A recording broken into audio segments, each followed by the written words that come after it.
At Grandpa's will reading, everyone got millions. I got a phone number that changed everything. The room smelled like polished wood, old money, and fake grief. My grandfather's lawyer sat at the head of the long table in downtown Los Angeles, adjusting his glasses while my family tried not to look too excited. My aunt dabbing dry eyes, my cousins whispering behind expensive smiles. My sister Vanessa already checking luxury condos on her phone under the table. Then the envelopes were handed out. One by one, everyone opened theirs and gasped. Stocks, properties, trust funds, cash, millions. When the lawyer reached me, he didn't give me an envelope. He gave me a folded piece of paper with a phone number written on it. Vanessa leaned over and laughed. "What is that? Grandpa leave you a customer service hotline?" The whole room chuckled. My face burned as I unfolded it. No note, no name, just a number. "Is this a joke?" I asked. The lawyer's expression didn't change. "Your grandfather left specific instructions. You were to call that number alone." Vanessa smirked. "Must be for some shelter." More laughter. My grandfather had just died 3 days earlier, and somehow that was the moment I understood exactly how invisible I had always been in that family. I should tell you something about my grandfather. To the world, Arthur Vail was a legend, a self-made real estate titan, the kind of man who built half of downtown skylines and still made time to donate wings to hospitals. His name was on buildings, scholarships, and museum walls.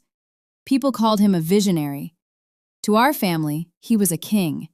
And kings didn't love gently. He tested people, measured them, sometimes humiliated them, sometimes rewarded them. You never knew which version of him you were getting.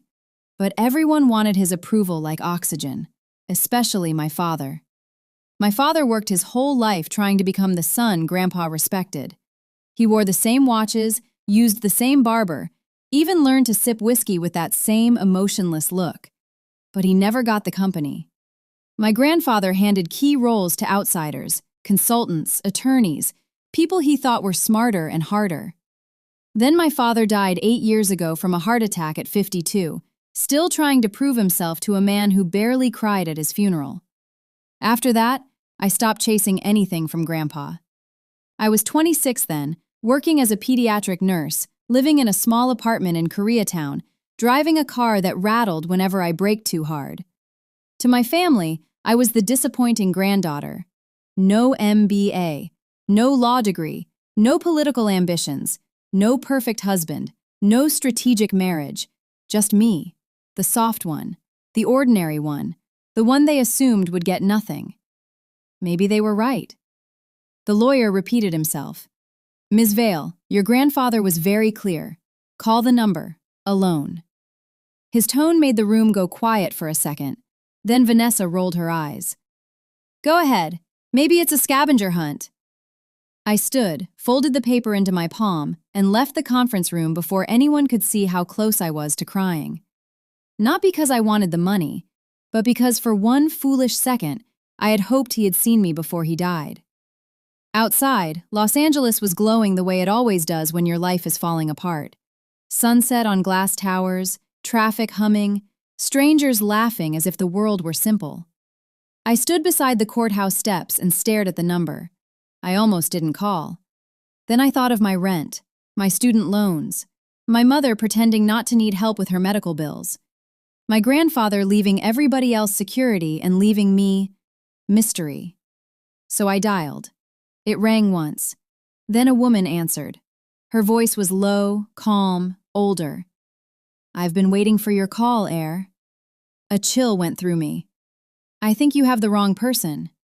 "No," she said. "I have exactly the right one. Your name is Elena Vail.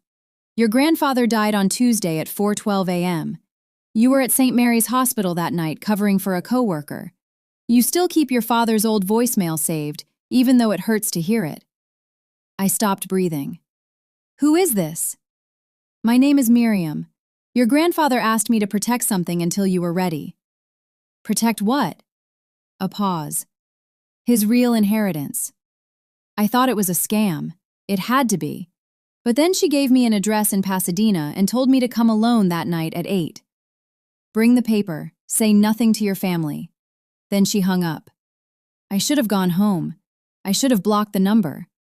Instead, at 7:52 p.m., I was standing in front of a small Spanish-style house, tucked behind tall hedges on a quiet Pasadena street, wondering if grief had made me insane. An elderly woman opened the door before I could knock. She had silver hair pinned neatly back, sharp eyes, and the kind of posture that made you stand straighter without meaning to. She looked at the paper in my hand and nodded. Come in, Elena.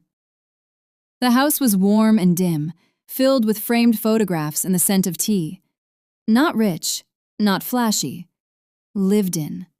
Real. Miriam led me into a study and closed the door behind us. On the desk sat a box. Not a jewelry box, not a lockbox. An old cedar chest, worn smooth at the corners. She placed a key on top of it. Your grandfather trusted very few people, she said, for reasons you're about to understand. Who are you? Her face softened. I was his first love. That hit me so hard I laughed. Not because it was funny, because my grandfather had been married to my grandmother for 40 years, because nothing about Arthur Vale and first love sounded possible. Miriam nodded like she expected my reaction. We were engaged when we were young. He left me for ambition. Later, he married for image. But he came back into my life years after your grandmother died. Not publicly, quietly. He was many things, Elena. Honest was not always one of them. I stared at her. What does this have to do with me? Open the box. My hands shook as I turned the key. Inside were letters, dozens of them, some tied with ribbon, some loose. There were photographs, cassette tapes, legal folders, and one sealed envelope with my name. I opened that first. Inside was a letter written in Grandpa's unmistakable handwriting. Elena, if you are reading this, I am dead. And for once, people in our family are probably being polite to one another in the same room. That alone should tell you there is an afterlife. I chose you because you are the only one who never wanted anything from me. That is why you are the only one I can trust. I had to sit down. My chest tightened as I kept reading. There are things about this family you were never told. Things I allowed, things I caused, and things I have spent the last 5 years trying to set right. The money they inherited will destroy them if they learn what sits in this box before you understand it. Your father knew part of the truth. It is why he and I stopped speaking before he died. If you have your father's heart, you will hate me by the end of this letter. If you have your own, you may still do what is right. I had to stop there. My eyes blurred. My father? I whispered. Miriam didn't interrupt. I kept going. Your father discovered that the first major property deal that built my empire was stolen. Not legally, worse, morally. I used inside political connections to force an immigrant neighborhood in Boyle Heights into foreclosure. Families were pushed out with lies and pressure. One man died by suicide. A woman lost her child because she could no longer afford treatment after we seized her building. I buried it all. I told myself this is what men do when building dynasties. Your father called it evil.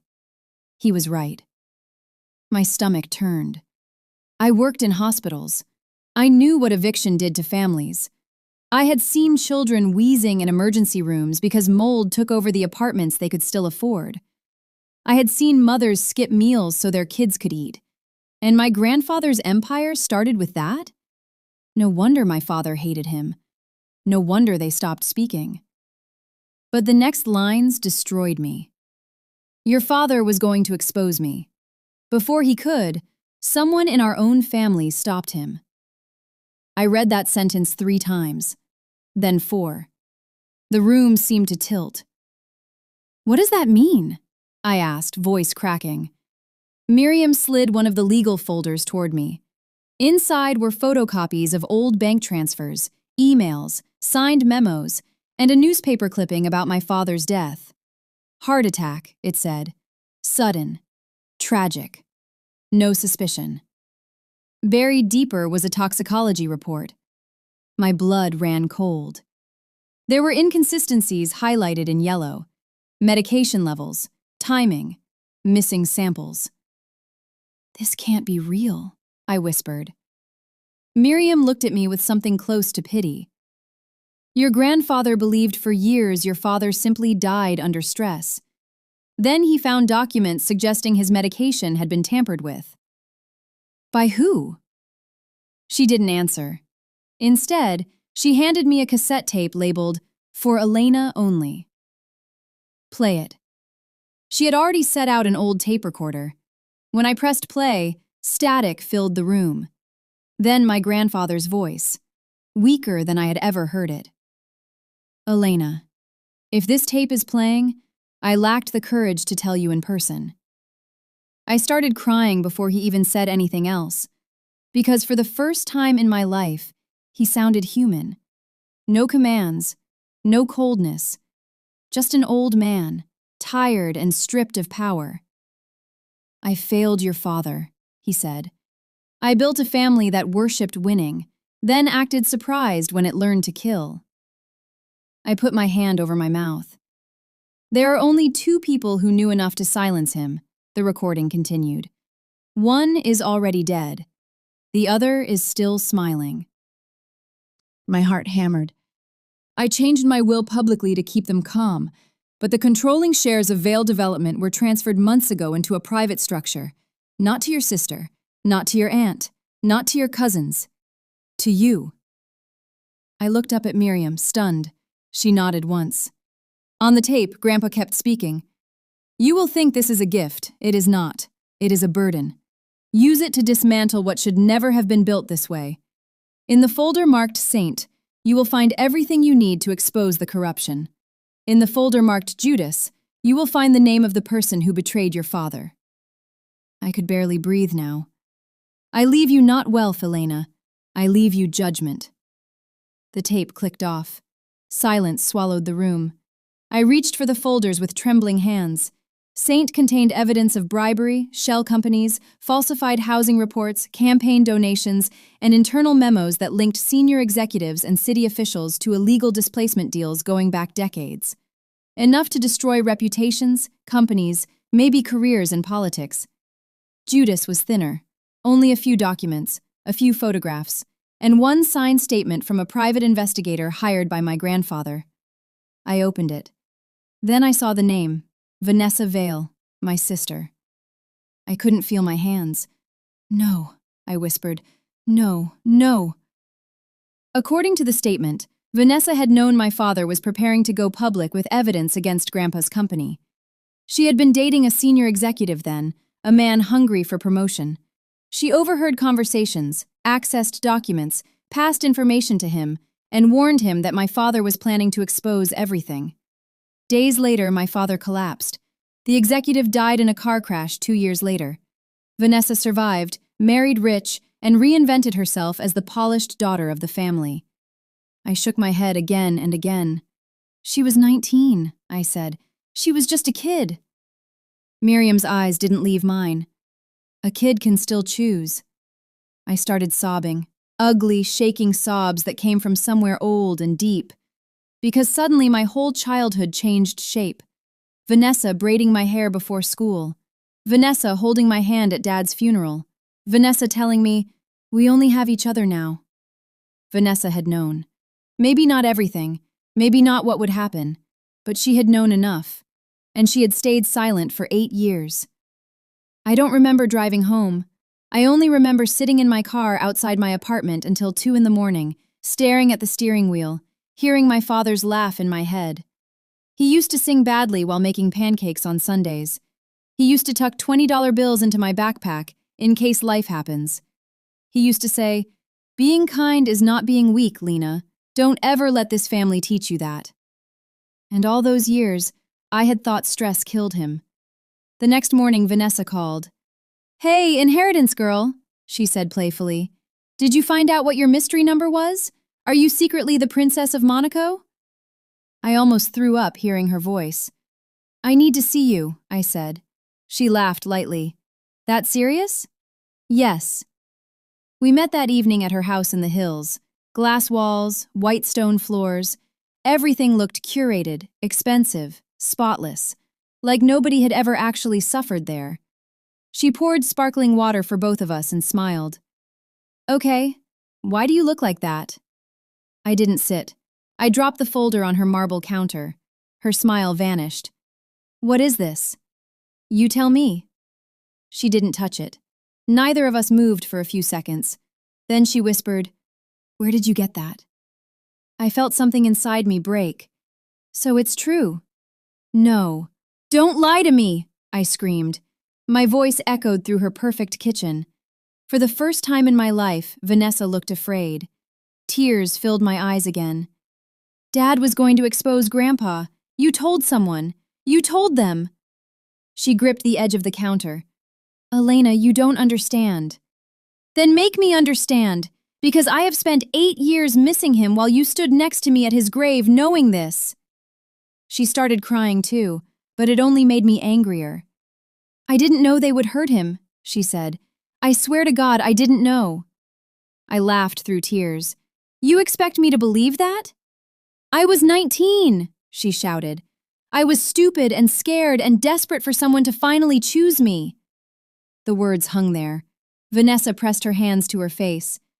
Dad never looked at me the way he looked at you. That stunned me. What? You were the good one, the soft one, his favorite. Her mascara began to run. He believed in your heart. Grandpa saw something in you.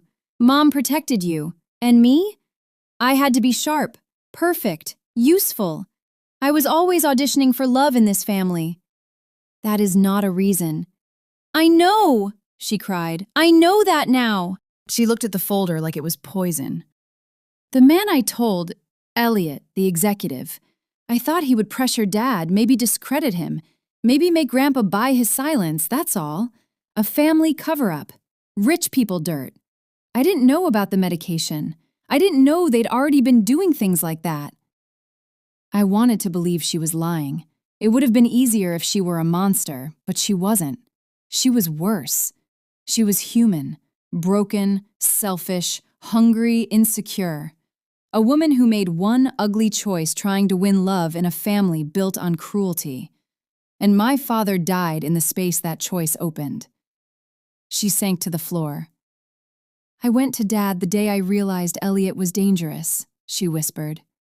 But it was too late. He was already sick, already stressed. Then he died and I buried it. I buried all of it. She looked up at me with raw shame. I hated myself every day. I stood frozen. You should have told me. I know. You should have gone to the police. I know. You should have said his name out loud instead of pretending. I know. Those 2 words were so small. They could not carry what they were trying to hold. My phone buzzed. It was Miriam. Just one text. They know you have the files. Be careful. I turned cold. Vanessa saw my face. What? Before I could answer, the glass doors at the back of the house shattered. Vanessa screamed. 2 men in dark clothes rushed in. Instinct took over. I grabbed Vanessa and pulled her behind the island as another crash exploded through the room. One of the men shouted, "Where's the folder?" Not robbers. Not random. This was about the files. Vanessa was shaking so hard she could barely breathe. I whispered, "Is there another exit?" She pointed toward the pantry. We crawled. My heart pounded so loudly it drowned everything else. One of the men came around the island. I saw his shoes first, then the barrel of a gun. I slammed a chair into him with every ounce of strength I had. He stumbled. Vanessa screamed again. We ran through the pantry, through the garage, into the alley behind the house, barefoot and bleeding from glass cuts. We didn't stop until we reached my car. Vanessa was sobbing uncontrollably. "They're going to kill us!" I gripped the wheel. Not before we burn this whole thing down. For the next 48 hours, my life became a blur.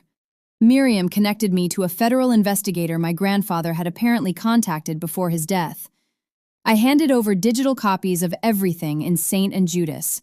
Every document, every recording, every transfer, every memo, every dirty signature hidden behind philanthropy and architecture awards. The story detonated. City officials resigned.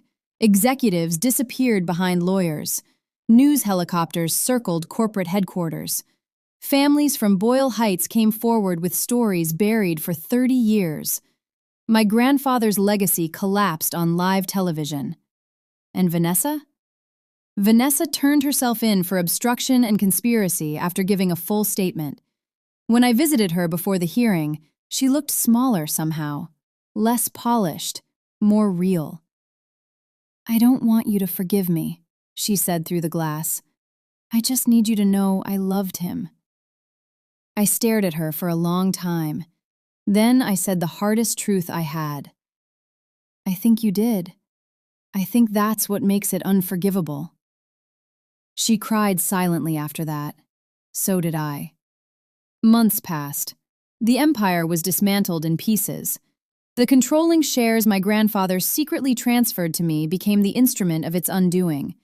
I voted to liquidate predatory assets, fund reparations, and create a housing trust for the families displaced by the earliest projects.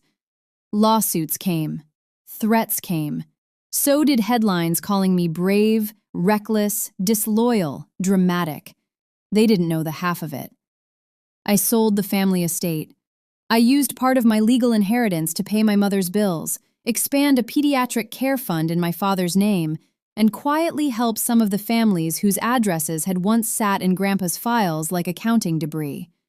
It wasn't justice. Justice would have been my father living.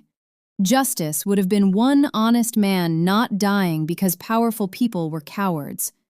But it was something. One rainy evening, almost a year later, Miriam asked me to come by.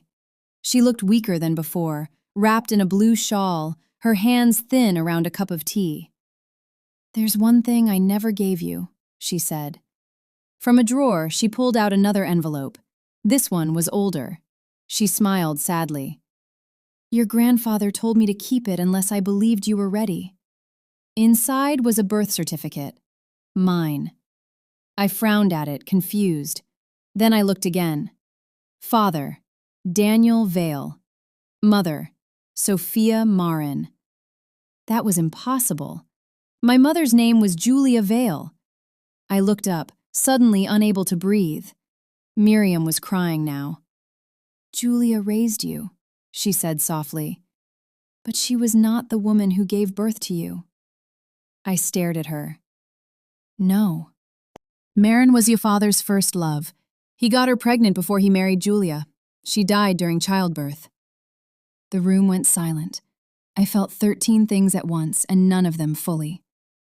"No," I said again, but weaker this time. "Julia loved your father enough to raise you as her own. She wanted to protect you from the family's cruelty, from their obsession with bloodlines and image. Only 3 people knew the truth." I stepped backward. "Who?" "Your father, Julia," her voice broke, "and Arthur." I couldn't speak. Miriam reached for my hand. "That is why he chose you." I pulled away. "No, he chose me because I was convenient, because I wasn't poisoned by them yet. He chose you because you were the only good thing that came out of all his sins." I left without saying goodbye. I drove for hours through Los Angeles with no destination, past Echo Park, past downtown, past streets my father once drove with me when I was little, singing off-key and letting me think the whole city belonged to us. I ended up outside the cemetery just before dawn. I stood at my father's grave with rain soaking through my coat. For the first time in my life, I didn't know who I was. Not Julia's by blood, not fully the person I thought I'd been. My family had been built on lies so deep they reached into my name, my history, my body.